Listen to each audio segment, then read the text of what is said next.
হৃদি ভেসে যায় অলোকানন্দা জলে। অতল,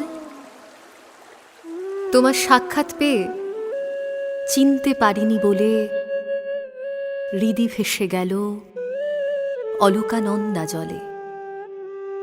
করো আনন্দ, আয়োজন করে পড়ো, লিপি চিত্রিত, লিপি আঁকা বাঁকা পাহাড়ের শানুতলে। যে একা ঘুরছে তাকে খুঁজে বার করো। করেছ অতল? করেছিলে? পড়ে হাত থেকে লিপিখানি ভেসে যাচ্ছিল। ভেসে তো যেতই, মনে না করিয়ে দিলে। পড়ে রইল যে, পড়েই থাকত। সে লেখা তুলবে বলে কবি ডুবে মরে, কবি ভেসে যায় অলোকানন্দা জলে।